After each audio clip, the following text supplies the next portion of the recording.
LPP में big M method को हम लोग देखते हैं आज। बिग एम मेथड से कैसे हम सॉल्यूशन निकालते हैं। जैसे यहाँ पे क्वेश्चन दिया हुआ है, minimum of Z is equal to 7x1 plus 15x2 plus 20x3।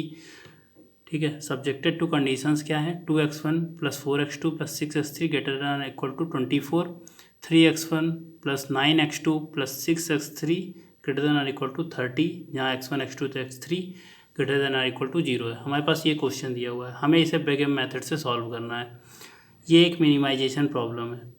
तो यहाँ पे हमें सबसे पहले क्या करना होगा, इनइक्वालिटी को हटाना होगा। यहाँ पे इक्वल का साइन लाना होगा। तो यहाँ पे हम देख रहे हैं इधर वाला टर्म बड़ा होगा, तो इधर से हमें कुछ घटाना होगा।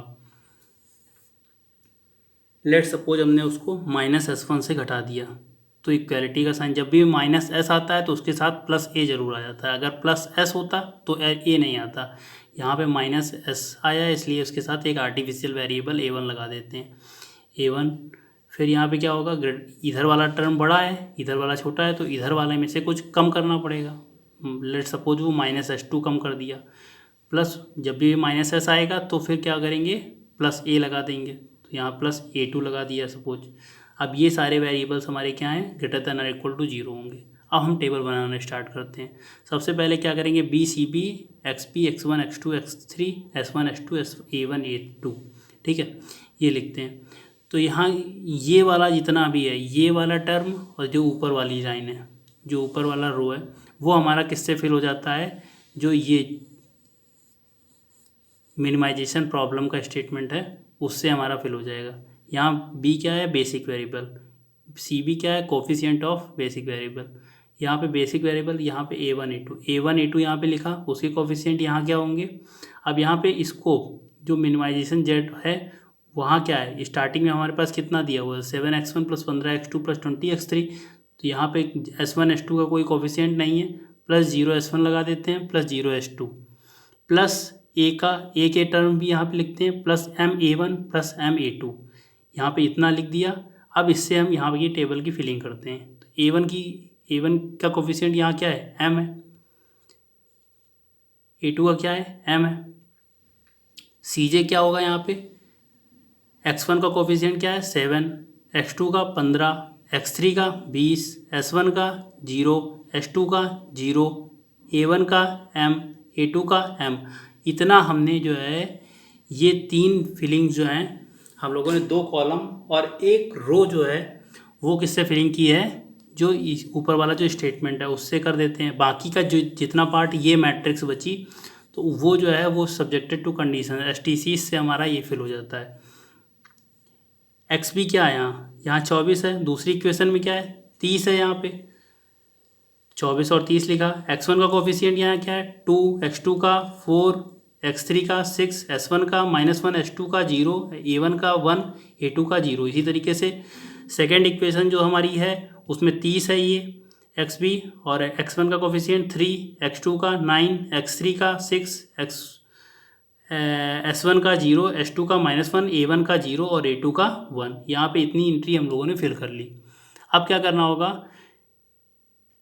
ZJ निकालना होगा। ZJ क्या होता है, ये इंटू ये प्लस ये इंटू ये, यानी m into 2 plus m into 3। तो यहाँ क्या आएगा, 2m plus 3m 5m, 4m plus 9m तो 13m आया, 6m प्लस 6m तो 12m, -m प्लस 0 तो -m आया, 0 इंटू m प्लस माइनस का m तो -m आया, m तो यहाँ m आया, m इंटू 1 तो ये m आया।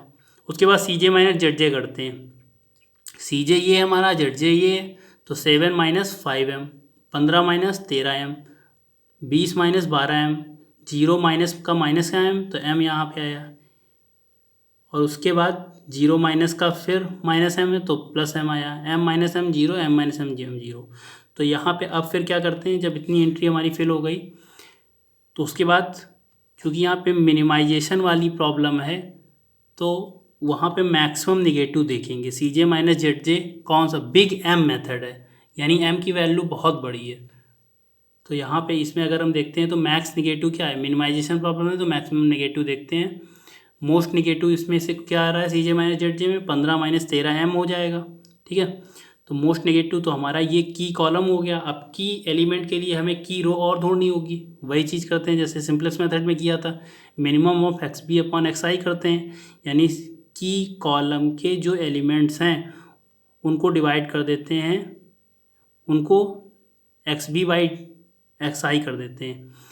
तो 24 में से 4 गया, 24 में डिवाइड किया 4 से तो क्या होगा 6, 30 में डिवाइड बाई 9 तो ये आएगा, यानी ये 3 पॉइंट समथिंग होगा और ये 6, तो मिनिमम क्या हो गया ये हो गया ये वाला। तो इसके करस्पॉन्डिंग जो भी एलिमेंट मिला वो हमारा की एलिमेंट हो गया। अब हमें क्या करना होता है, बिल्कुल सेम टू सेम वही सिंपलेक्स मेथड की तरीके, इसको की एलिमेंट को 1 बनाना होता है, उसके करस्पॉन्डिंग जितने भी की कॉलम के एलिमेंट हैं उनको सबको 0 बनाना होता है। बाकी इसको मैट्रिक्स की तरीके से हम ट्रीट कर सकते हैं। अब क्या करना होगा, इसको 1 बनाना है तो इसको डिवाइड बाई 9 करना होगा। इसको अगर हम डिवाइड बाई 9 कर दें, पूरे इस रो को, इतनी जो भी ये मैट्रिक्स है इसमें 9 से डिवाइड कर देते हैं तो 1 बन जाता है यहाँ पे, और इसमें इंटू 1 बन गया। अब इंटू 4 कर दिया जाए और फिर इसमें से R1 में से घटा दिया जाए तो इसमें ये क्या बन जाएगा, ये 0 बन जाएगा। तो जो बना नई टेबल जो हमारे पास जो बन के आती है वो कुछ इस टाइप से बन के आती है। अब जो यहाँ पे आउटगोइंग वेरिएबल होता है वो ये होता है की एलिमेंट के करस्पॉन्डिंग जो भी यहाँ पे होता है ये एलिमेंट वो आउटगोइंग वेरिएबल होता है। तो A2 हटेगा, x2 आएगा, यहाँ पे x2 लिख दिया, A2 हटेगा और जो यहाँ पे लिखा था x2 वो A2 की जगह आ जाएगा, तो x2 लिख दिया यहाँ पे, ठीक है। अब x2 का कोफिशिएंट यहाँ पे क्या है, x2 का 15 है तो उसका कोफिशिएंट भी यहाँ पे लिख दिया। अब सेम प्रोसीजर जैसे ऊपर किया था, यहाँ पे पहले ZJ निकालेंगे फिर CJ माइनस ZJ निकालते हैं, तो वही सेम प्रोसीजर फिर से करते हैं जब तक कि सारे यहाँ पे 0 या पॉजिटिव ना आ जाए। तो इस वाली टेबल में CJ पहले ZJ निकालेंगे, तो ये इंटू ये प्लस ये इंटू ये इंटू ये प्लस ये इंटू ये इंटू ये प्लस ये इंटू ये, तो यहाँ पे ये, फिर इस तरीके से ये टेबल बना ली। उसके बाद CJ माइनस ZJ करते हैं। CJ माइनस ZJ में क्या होगा, ये माइनस का ये टर्म तो ये आया, ये माइनस का ये टर्म तो ये आया, ये माइनस का ये टर्म तो ये आया, ये माइनस का ये टर्म तो ये आया। इस तरीके से हम लोगों ने ये CJ माइनस ZJ निकाल ली। अब फिर उसमें मिनिमाइजेशन प्रॉब्लम है, तो CJ minus ZJ most negative कौन सा होगा, क्योंकि M को हम बहुत बड़ा बिग M मेथड है तो M बहुत बड़ी वैल्यू है, तो यहाँ पे सबसे ज़्यादा निगेटिव कौन सा होगा, सबसे कम वैल्यू यहाँ पे 10 माइनस 10m/3 होगा। तो ये हमारा की कॉलम बन गया, क्योंकि अभी हम प्रोसेस आगे कर रहे हैं क्योंकि हमारे सारे यहाँ पे पॉजिटिव या 0 नहीं आए, मोस्ट निगेटिव के करस्पॉन्डिंग ये हमारा की कॉलम बन गया। अब की कॉलम के करस्पॉन्डिंग हमारा की एलिमेंट या तो ये होगा या तो ये होगा, तो उसको पहचानने के लिए हमें क्या करना होगा, minimum of x b upon x i करना होगा।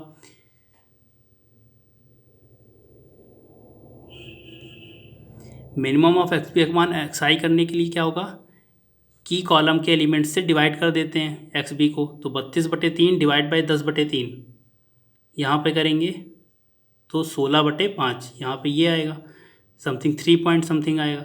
और यहाँ पे 30/9 डिवाइड बाई 2/3 है, तो 30/4 समथिंग, 30/6, तो यहाँ 5 आएगा।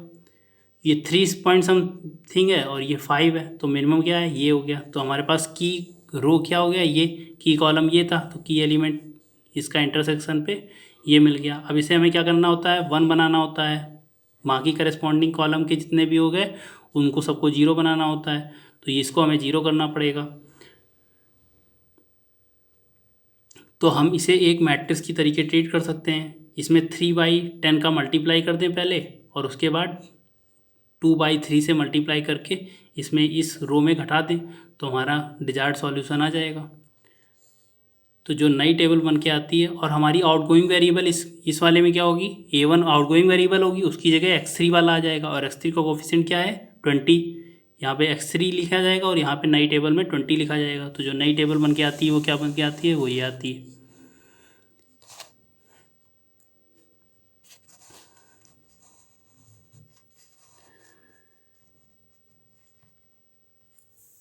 B C B X B X one X two S three S one S two A one A two, यहाँ पर ये है, ठीक है।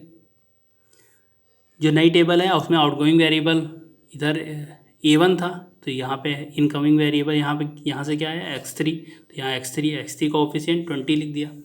अब फिर से हमें वही करना होगा, ZJ की वैल्यू निकालनी होगी। ZJ क्या होता है, ये इंटू ये प्लस ये इंटू ये, यानी 20 इंटू 1/5 प्लस 15 इंटू 1/5, ठीक है। तो यहाँ पे कितना आएगा 7, फिर 20 इंटू 0 प्लस 15 इंटू 1, तो यहाँ कितना आएगा 15, 20 इंटू 1 प्लस 15 इंटू 0, तो 20 आ गया। तो इस तरीके से हम लोगों ने इसका मल्टीप्लाई करके इसको जोड़ दिया, तो हमारे ZJ निकल आता है। उसके बाद CJ माइनस ZJ निकालते हैं। CJ हमारे पास ये दिया हुआ है, ZJ ये दिया हुआ है। ZJ मतलब हम ऐसे निकाल सकते हैं CJ माइनस ZJ, तो 7 माइनस 7 0, 15 माइनस 15 0, तो इस तरीके से 20 माइनस 20 0, 0 माइनस का -3 प्लस 3, 0 माइनस का 1/3, तो 1/3, और यहाँ पे कुछ नहीं। तो यहाँ पे अब हम देख रहे हैं CJ माइनस ZJ की सारी जितनी भी वैल्यूज आ रही हैं वो या तो पॉजिटिव हैं या तो 0 हैं, तो यानी कि हम ऑप्टिमम सॉल्यूशन मिल गया है मिनिमाइजेशन प्रॉब्लम का।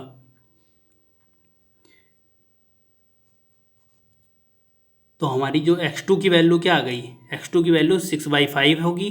x3 अगर 16/5 है तो ऑप्टिमम सॉल्यूशन होगा, और x1 हमारा कुछ भी हम ले सकते हैं, उसमें x1 लेट हमने कर दिया 0, तो मिनिमाइज वैल्यू क्या होगी 82। ये वैल्यू x2 और x3 की वैल्यू और x1 की वैल्यू हम लोगों ने इस प्रॉब्लम में रख दी, तो हमारा जो मिनिमाइजेशन प्रॉब्लम थी वो सॉल्व हो गई।